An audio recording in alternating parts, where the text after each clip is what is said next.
La diffusion vient de démarrer. Tous les participants sont en mode écoute seule. Bonjour et bienvenue sur le webinaire Fonds européens vers une Europe plus verte. Je suis Delphine Cabrol, chef de projet marketing chez Heming et j'aurai le plaisir d'administrer ce webinaire aujourd'hui. Cette conférence en ligne durera une trentaine de minutes et nous répondrons à toutes vos questions pendant environ 10 minutes.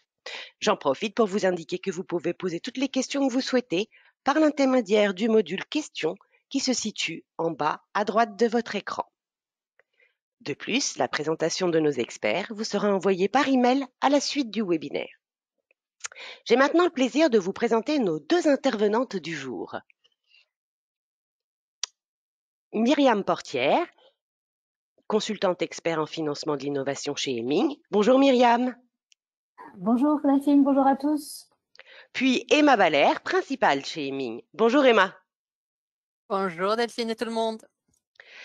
Je vous propose maintenant de découvrir l'agenda du jour. Nos expertes vous présenteront le bilan H2020, puis la philosophie du nouveau programme cadre Horizon Europe, et pour finir, elles nous donneront toutes les clés pour construire un projet. Je laisse maintenant la parole à Myriam pour vous présenter le bilan H2020. Myriam, c'est à toi. Oui, merci Delphine. Donc, je vais vous présenter le bilan que nous avons fait du dispositif Horizon 2020, qui était le programme cadre de l'Union européenne pour les 7 dernières années, qui vient de se terminer pour laisser la place à Horizon Europe. Donc, ce bilan est basé sur nos observations ainsi que sur des échanges avec nos clients et des documents et interviews accessibles sur Internet. Donc, le principal constat qu'on peut faire au niveau de Horizon 2020, c'est que c'était le plus grand programme de recherche et d'innovation jamais mis en œuvre au niveau européen et qu'il a une influence considérable sur le paysage de la R&D. Donc, le budget était colossal puisqu'il s'agissait de 79 milliards d'euros.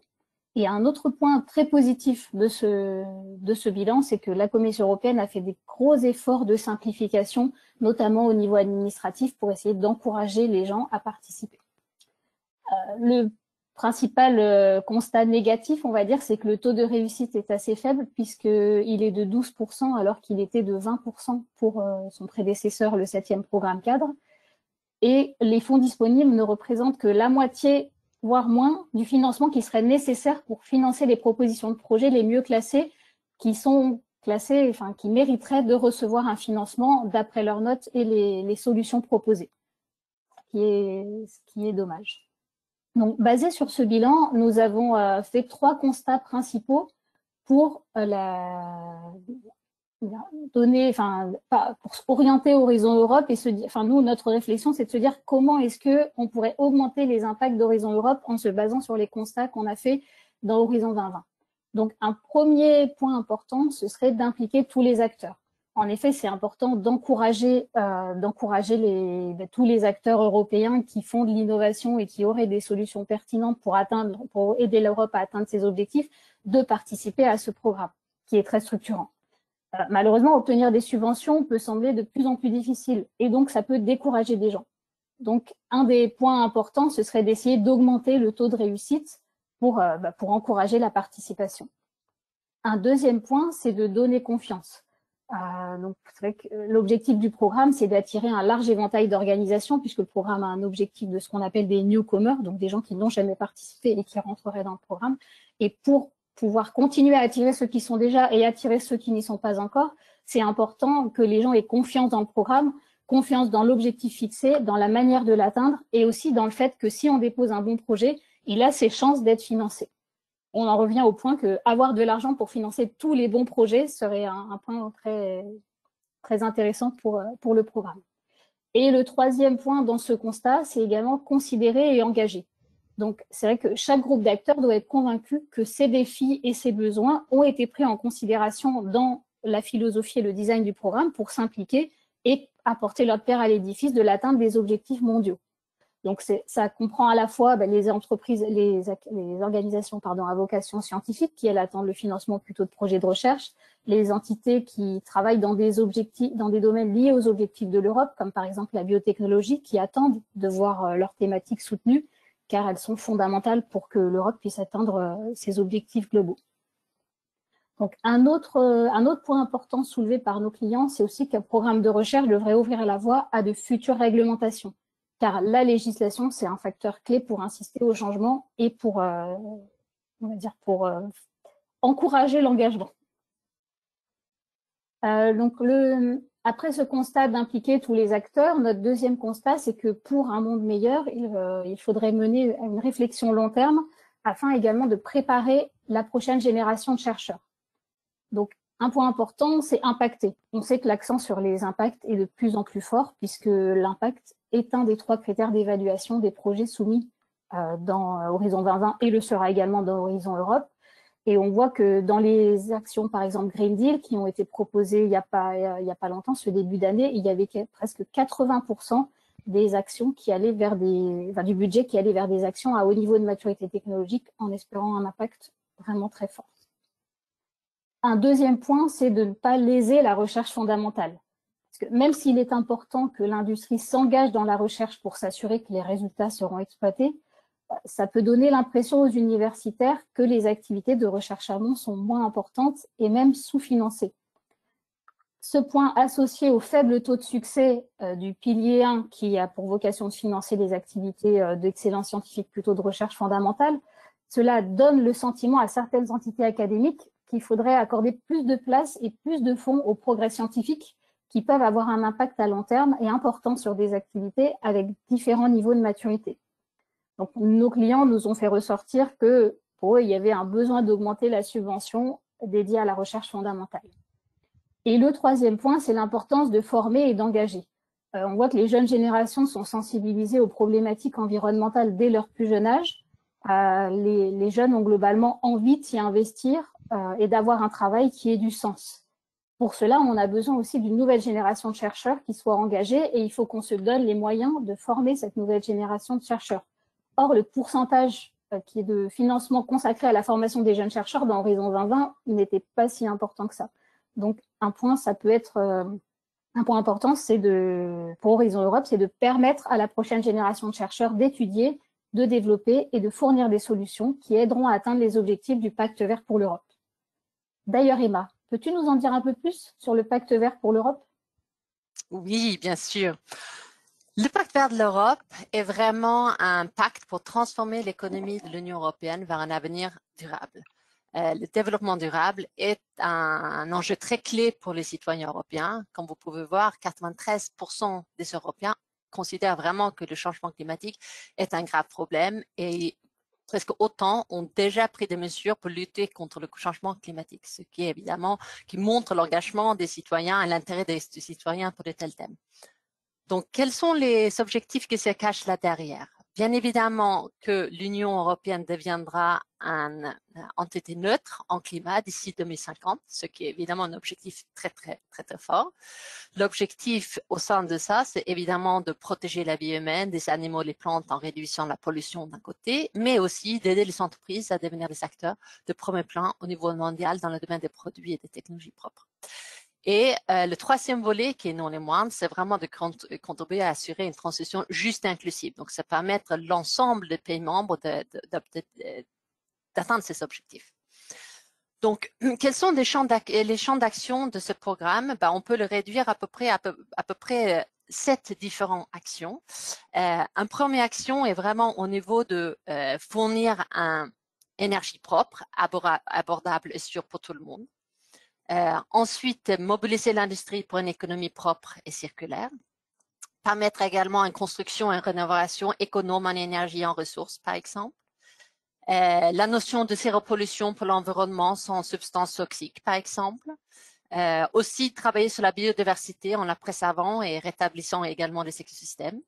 Et on a aussi la partie de la ferme à table, un système alimentaire qui est juste, sain et respectueux de l'environnement. Et ensuite, dernier point qui est sur la transition d'une mobilité durable et intelligente. Le Pacte vert pour l'Europe est donc considéré comme une opportunité sans précédent de créer de la valeur ajoutée à long terme et de relever les défis climatiques. C'est un programme qui est remarquablement ambitieux et qui nécessitera une transformation profonde de nos technologies, de notre société et de notre mode de vie. Donc, nous, quand on a échangé avec nos clients, le constat qu'on a fait, c'est que tout le monde dit oui au pacte vert, mais pas au greenwashing. Donc, pour augmenter l'impact au niveau, pour en rendre le monde plus vert, si on peut dire, pour le futur, donc Horizon Europe devrait inciter laisser plus de place aux projets verts. Investir dans les énergies propres signifie choisir une vision à long terme, ce qui est difficile dans le contexte économique actuel. Il est donc important d'inciter les acteurs à le faire, car on sait qu'à long terme, c'est dans cette direction-là qu'il faut aller. Un deuxième point, c'est de transformer. Dans le contexte actuel, on voit les objectifs du Green Deal, mais nos clients se demandent comment la réalisation de ces objectifs à long terme sera gérée dans le temps. Donc, il est impératif de mettre en œuvre des actions concrètes pour transformer le monde, y compris dans des périodes de crise comme celle que nous connaissons depuis début 2020. Et un troisième point important, c'est l'évaluation. Il est nécessaire d'avoir des objectifs quantitatifs et de contrôler la manière dont les progrès sont réalisés.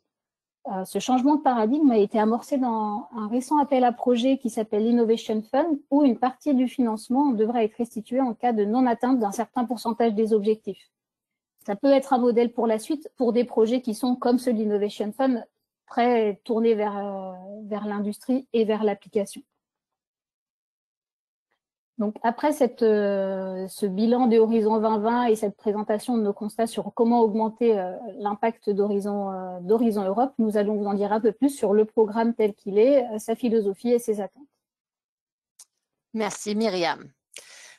Voilà, l'esprit général de l'Horizon Europe, évidemment, ça reste toujours de mettre la recherche et l'innovation à la disposition de la société, bien évidemment. Donc, ça veut dire vraiment que ce programme est ancré sur les politiques européennes qui ont été évidemment convenues avec l'ensemble des pays membres. À partir de ces politiques générales, la Commission européenne définit le programme de travail, lance des appels à projets, définit des sujets spécifiques d'intervention, sollicite des projets et ces projets-là vont ensuite impacter et démontrer l'efficacité des politiques européennes. Donc, c'est ce qu'on peut dire un peu evidence policy making, comme on peut dire éventuellement. Donc, le parti de vraiment réellement impacter la société est vraiment clé pour ce programme. La Commission européenne a décidé de suivre justement les résultats de ces initiatives de manière très spécifique. Donc, il y a 3 enjeux principaux: l'impact scientifique, l'impact sociétal et l'impact économique. Le premier concerne évidemment la création de nouvelles connaissances et aussi développer un capital humain dans le domaine de la recherche et l'innovation et aussi contribuer à la science ouverte pour tous quand possible. La partie sociétale, évidemment, répond aux priorités stratégiques, mais aussi apporter un bénéfice impact via les missions de recherche et innovation et aussi pénétrer la recherche et l'innovation dans la société. Le dernier souhaite évidemment passer une croissance sur l'innovation, créer des emplois plus nombreux et de meilleure qualité et aussi favoriser l'investissement en faveur de la recherche et l'innovation. Les critères d'évaluation sur lesquels vos projets vont être jugés comportent 3 points. Il n'y a pas forcément de changement à ce point-là. Il y a toujours la partie, évidemment, excellence, ensuite la partie impact et la partie implémentation. Donc ça, c'est comme c'était le dernier programme. Ce qui a été rajouté de nouveau, ce sont des sous-critères d'évaluation. Sur la partie excellence, la notion de open science et l'engagement des citoyens, la société civile et les utilisateurs finaux, ainsi que le volet de gestion des données de recherche et justement l'ouverture de ces données de recherche vers les autres a été rajoutée. Donc, c'est une notion très importante à avoir en tête quand vous définissez vos projets. De la même façon, sur la partie impact, ce qui est très important pour la Commission européenne, c'est le cheminement, donc les pathways, comme ils disent. De quelle manière vous allez étendre clairement l'impact de votre projet très court terme, ce qu'ils appellent outcome, mais aussi peut-être un peu plus sur le long terme. Ce qui est aussi important dans cette partie-là, c'est l'échelle et l'importance de ces impacts, évidemment. Il faut être très précis sur qu'est-ce que vous allez atteindre comme valeur ou d'autres choses, tout simplement.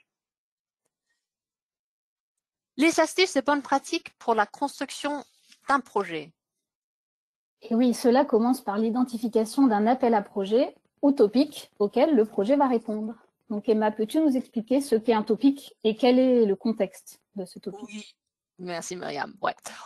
Vous voyez ici sur ce slide un certain jargon européen et vous vous posez peut-être un peu la question, qu'est-ce que se cache derrière tout ça? Donc c'est pour ça qu'on voulait vous partager avec vous aujourd'hui. Donc, en fait, le topic, c'est ce que vous voyez juste à la fin. C'est le petit partie vert. C'est vraiment là quand vous préparez votre projet pour répondre à une problématique particulière. Maintenant, derrière tout ça, on va remonter jusqu'à son origine. La Commission européenne a défini leurs politiques qui ont, face à ça, défini clairement des Key Strategic Orientations, donc des orientations stratégiques clés. Ces orientations étaient définies dans un plan stratégique qui aura une durée de 4 ans. Au sein de ce plan stratégique, ils ont également identifié les impact areas, donc vraiment quels sont les différents domaines dans lesquels il va avoir un impact. Donc, ça veut dire par exemple les différents clusters, etc., qui seront financés dans ces différents programmes. Ces impact areas ont été définis dans le cadre de work programmes et plus précisés avec des expected impacts, donc des destinations, donc des destinations vers où ils veulent atteindre quels sont vraiment les objectifs sur ces différents thèmes. Et ensuite, au sein de ces work programmes, ils vont définir clairement des topics qui sont ouverts pour financement. Le work programme est défini sur une durée de 2 ans. Donc, ça veut dire qu'aujourd'hui même, dès que les premiers appels à projets seront publiés, il y aura un programme de travail qui est défini sur 2 ans. Donc, vous pouvez déjà savoir quels sont les différents sujets qui sont ouverts pour financement. Évidemment, les projets qui seront financés, les résultats de ces projets vont clairement contribuer aux destinations et vraiment ce qui a été défini par la Commission européenne. La structure d'un topic, Myriam, tu peux l'expliquer un peu? Oui, donc la structure d'un topic dans Horizon Europe est la suivante et se divise en 3 parties. Donc la première partie, c'est ce qu'on appelle les specific conditions, où la Commission européenne donne le budget qu'elle souhaite consacrer au topic et à chaque projet. C'est-à-dire il ne peut pas y avoir par exemple 20 millions d'euros pour le topic avec des projets qui font 5 millions d'euros, ce qui veut dire qu'ils financeraient 4 projets, par exemple, dans ce sujet-là. Le niveau de maturité technologique visé, ainsi que le type d'action. Est-ce que c'est une action de recherche, une action de recherche et d'innovation, une action que d'innovation, donc un niveau de maturité technologique plus important. Tout ça est précisé dans les specific conditions. La deuxième partie, c'est les expected outcomes. Donc, les expected outcomes, c'est un nouveau concept de Horizon Europe. C'est les conséquences de l'utilisation des résultats du projet. Donc, en fait, ça peut être, par exemple, augmenter la connaissance dans tel domaine, augmenter la conscience des citoyens sur telle problématique, développer des technologies avec telle ou telle caractéristique, apporter une meilleure compréhension, une meilleure acceptabilité sociale, etc. Le project scope, la troisième partie, c'est la portée du projet. Donc, ça inclut l'ambition, les objectifs, la méthodologie, le concept. Et là, c'est en général assez précis. La Commission européenne explique qu'il faut développer telle ou telle chose, avoir une collaboration internationale, inclure des sciences humaines et sociales, etc. Donc, après, ce qui est important de savoir, c'est qu'il faut bien prendre du temps pour décrypter le topic. Donc, pourquoi est-ce qu'il faut prendre du temps?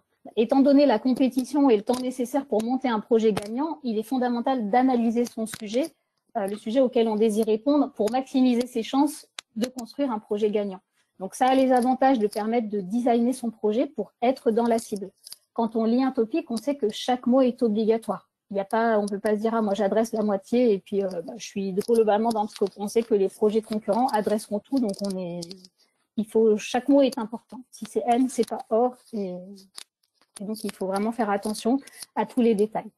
Le fait de bien décrypter son topic, ça permet de bien concevoir son projet et ça permet de ne pas perdre de temps. Par exemple, en partant dans une direction, et puis au final, on part pour un sujet qu'on doit soumettre dans 3 mois, puis dans 2 mois, on se rend compte qu'on a oublié un aspect, et là, il faut qu'on revienne en arrière, et ça prend beaucoup plus de temps, on n'est pas sûr d'y arriver, au final, le projet va peut-être avoir finalement très très peu de chances de succès, donc ça permet de partir directement dans le bon sens et d'être plus efficace.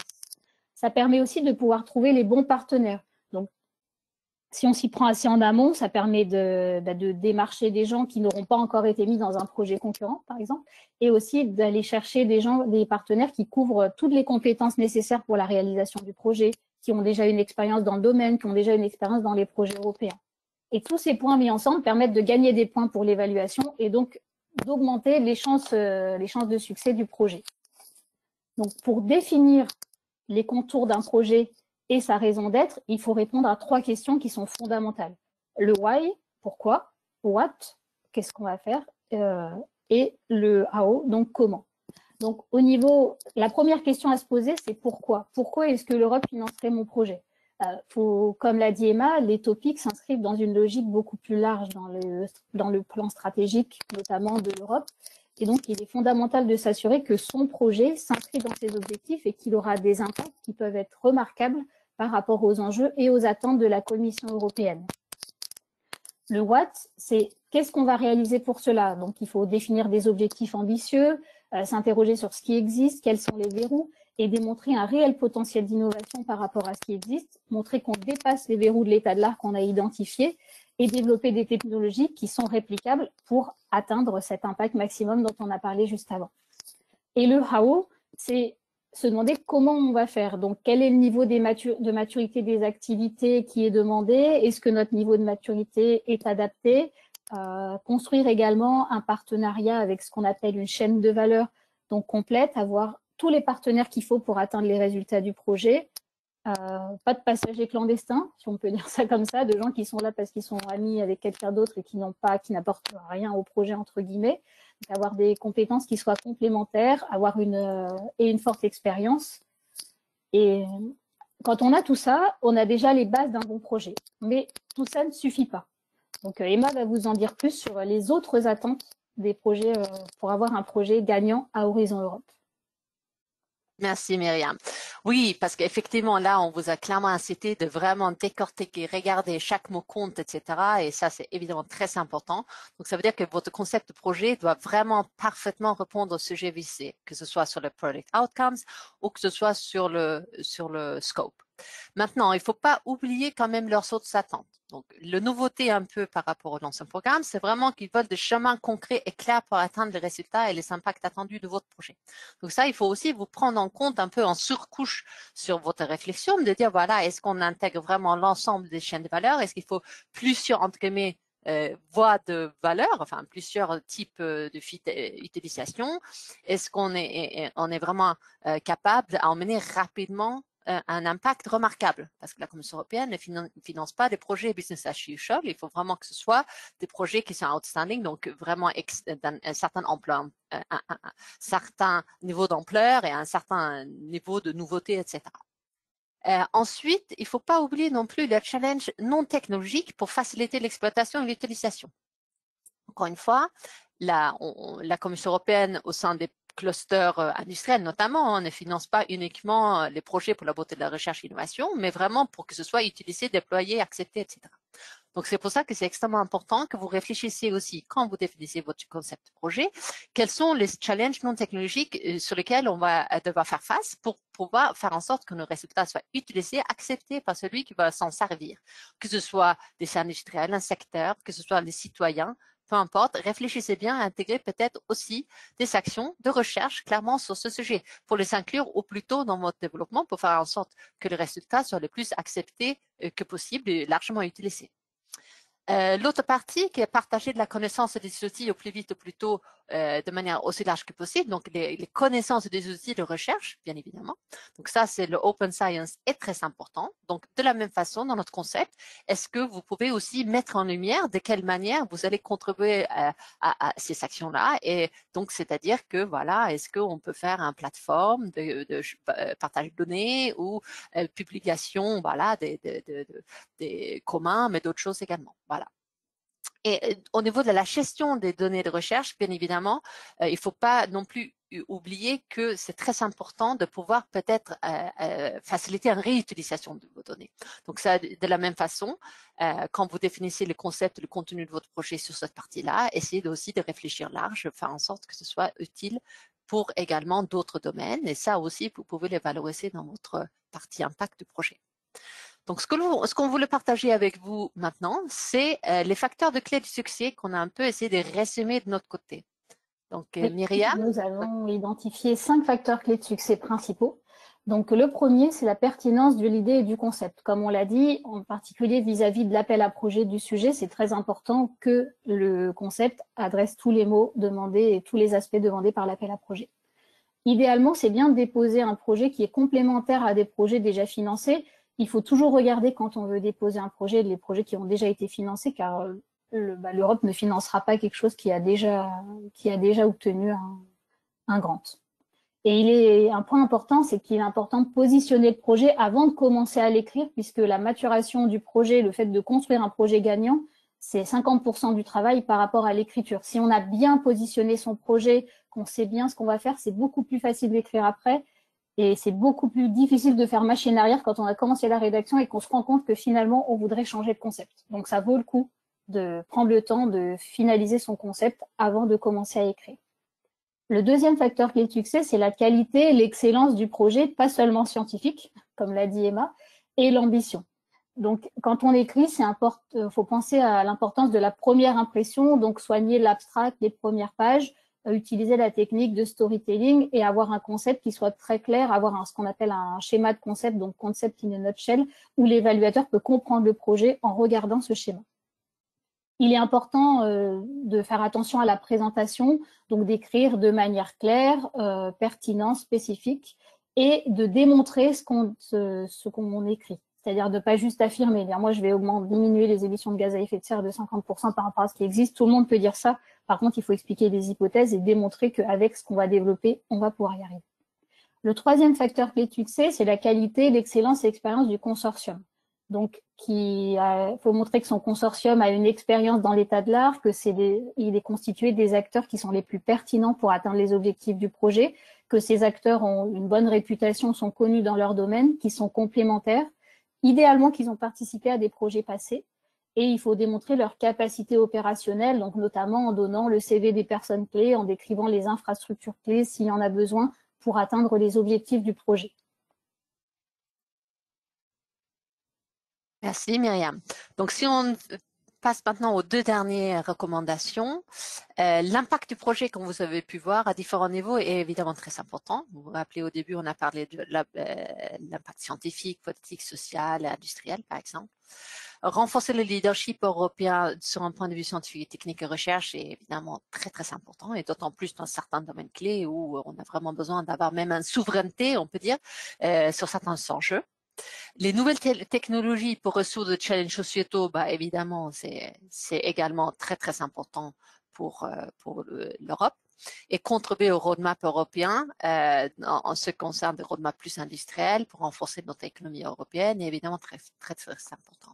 Donc, comme disait Myriam tout à l'heure, ce qui est très important, ce n'est pas uniquement de donner des claims, c'est-à-dire voilà ce qu'on souhaite atteindre, mais c'est également de rajouter et voilà comment on va faire. Donc, c'est vraiment les cheminements pathways, non seulement avoir des objectifs ambitieux, des claims ambitieux, mais clairement démontrer le chemin que vous allez parcourir pour atteindre cet objectif. Court terme, moyen terme et un peu plus long terme de la même façon. Le réseautage, lobbying et clarification aussi quelque chose de très important. Peut-être même le mot clarification surtout. Se lancer dans un projet européen n'est pas quelque chose de très évident et comme vous avez pu bien voir, il faut vraiment décrypter et comprendre un peu qu'est-ce qui se passe derrière, qu'est-ce qu'ils souhaitent vraiment. Donc pour ceux qui peuvent interagir un peu en amont avec la Commission européenne ou avec les groupes groupes thématiques nationaux, évidemment, c'est toujours très intéressant. Ces groupes sont souvent un peu ouverts à différents acteurs, donc on ne peut que vous conseiller d'essayer d'intervenir un peu au plus tôt dans ces événements-là. De la même façon, il y a souvent des différents brokerage events, comme on dit, des événements de réseautage où la commission présente des calls ou alors d'autres instances, PCN, etc. Et c'est vraiment un très bon moyen pour essayer de comprendre et aussi de challenger un peu son idée par rapport aux attentes. Donc, le PCN, donc les points de contact nationaux, encore une fois, vous pouvez tout à fait les contacter pour clarifier la compréhension d'un appel à projet, d'un topic, challenger votre projet, etc., valider un peu l'approche. Pour ceux qui sont déjà dans les projets européens éventuellement et en contact avec un project officer, n'hésitez pas aussi de le contacter et parler avec lui un peu quand vous le pouvez. C'est toujours aussi intéressant d'avoir des retours des institutionnels quand c'est possible. Une fois que vous avez soumis votre projet, on vous conseille quand même vivement également d'informer un peu les différentes personnalités que vous avez participé à cette initiative, notamment les PCN. Parfois, ça peut avoir un impact, une influence dans un contexte de ranking un peu particulier, on ne sait jamais. Voilà, donc c'est toujours une petite dernière recommandation. Donc là, on va partager un peu avec vous le calendrier des appels à projets. La question que tout le monde se pose, quand est-ce que ça démarre? Qu'en penses-tu, Myriam? Oui, donc après avoir été reporté à plusieurs reprises, les premiers appels à projets au niveau du cluster 2 devraient être publiés mi-mai officiellement. Des drafts sont disponibles sur Internet, mais c'est vrai que tout le monde attend la publication officielle et dans les starting blocks. Donc, il y aura les premières échéances en août sur la thématique énergie, et après, on voit que toutes les thématiques auront une première deadline entre le 26 août et le 19 octobre, en gros. Et en parallèle, il y a aussi le pilier 1, donc il y a sur la science excellente, donc il y a des appels qui sont notamment pour la formation des chercheurs, donc qui se clôturent en novembre, et le dernier ERC pour les chercheurs excellents qui se clôture fin août. Et en 2022, que se passera-t-il, Emma?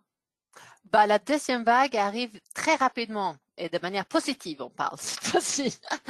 Donc, effectivement, l'appel à projet, les deuxième vagues, ils vont être lancés très, très proches, quelques mois après les premiers.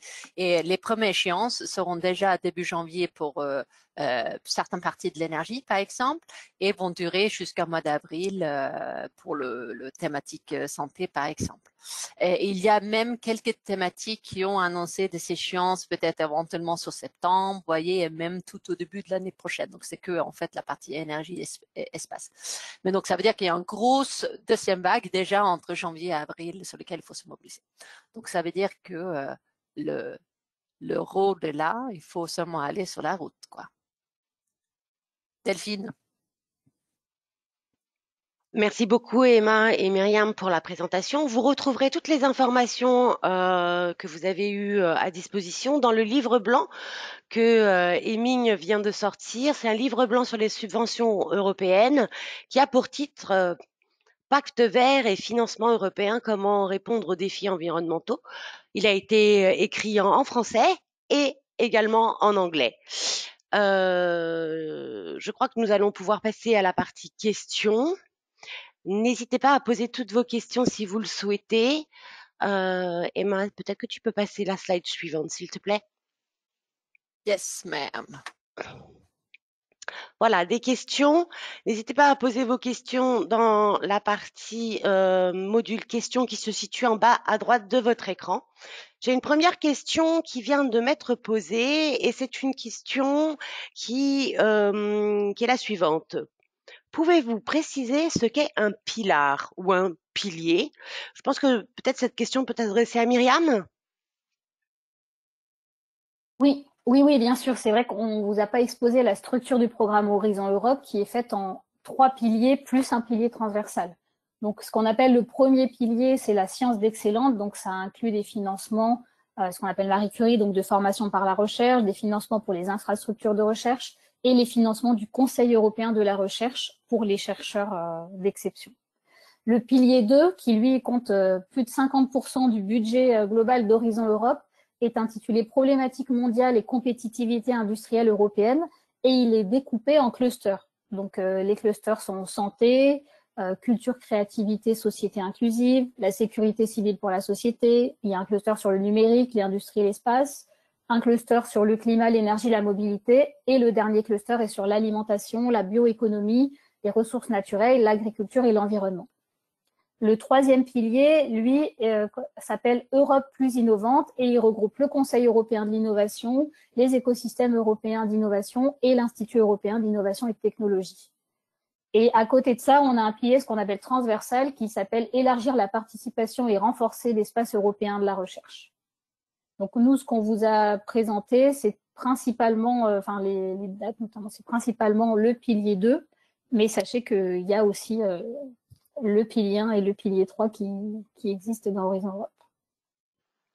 Merci beaucoup Myriam. J'ai une seconde question. Je souhaite monter un projet dans le recyclage des plastiques. Quelle est la démarche à suivre et où puis-je trouver les documents relatifs à la Commission européenne? Peut-être qu'Emma peut répondre à cette question? Oui, c'est une très bonne question. Tout d'abord, c'est une bonne nouvelle parce que le recyclage plastique est effectivement une grande préoccupation à l'Europe actuellement. Donc, c'est plutôt intéressant que vous avez une initiative de ce style en cours. Après, comment trouver les choses? Bon, pour tout à fait vous avouer, c'est pas très simple. Enfin, si vous connaissez pas forcément les projets européens aujourd'hui, ça peut être un peu difficile. Donc, franchement, n'hésitez pas de nous contacter directement, on pourra vous aiguiller plus simplement. C'est vrai que, évidemment, il y a un site web qui existe en France pour parler de tous les projets Horizon Europe. Et il y a le Tender Portal qui est le site officiel de la Commission européenne dans lequel il y a une partie documentation plus précise. Voilà. Mais c'est peut-être un peu difficile de vous répondre de cette façon-là. Je crois que le mieux, c'est de se contacter en tête à tête et on pourra plus vous aiguiller. Mais sachez que ce qui est intéressant, c'est que ces thèmes-là, il y a des opportunités déjà, il me semble, sur septembre dans la partie cluster et même cluster 6. Il y en a déjà en septembre, il y en a début septembre, il y en a plus fin septembre, il y a même sûrement aussi courant l'année qui suit. Donc, c'est une thématique assez intéressante. Voilà, donc n'hésitez pas de nous contacter directement, on pourra vous répondre. Emma, d'ailleurs, en revenant sur cette première question dont on vient de répondre, il y a une personne qui nous demande sur quel site internet exactement on peut accéder au projet et prendre connaissance des dossiers. En fait, ça revient un peu, mais vraiment, si tu pouvais donner le site internet, oui, bien évidemment. Oui, c'est le Funding and Tender Portal. Malheureusement, on ne peut pas montrer en chat de cette façon-là, mais on peut revenir vers la personne directement. En fait, la Commission européenne a décidé de faire un seul accès pour toutes les tenders, toutes les appels d'offres qu'ils lancent. Donc, ça s'appelle donc Funding and Tender Portal. Et après, il faut effectivement que vous êtes sur le portail, sélectionner le programme qui vous intéresse, etc. Mais ça, je pense qu'on peut rajouter dans le slideshow qu'on partage suite à la webinaire aujourd'hui le lien vers cet portail, autant le portail français qu'européen. Il n'y a pas de problème. On fait ça, alors. On fait ça. Écoutez, je crois qu'il n'y a pas d'autres questions pour l'instant. Je vous remercie, Emma et Myriam, pour la qualité de votre intervention. Je vous souhaite une excellente journée à tous et je vous dis au revoir. Bien évidemment, si vous avez des questions additionnelles, vous n'hésitez pas à appeler finance innovation @eming.com. J'ai une dernière question qui vient d'arriver. La mise à disposition du livre blanc, il est déjà accessible sur le site internet d'Eming. Donc là, je réponds à cette question. eming.fr et sans aucun souci, vous pouvez y aller. Voilà. Merci Emma, merci Myriam. Merci Delphine. Allez, bonne journée tout le monde. Merci, bonne journée à tous. Merci beaucoup. Au revoir.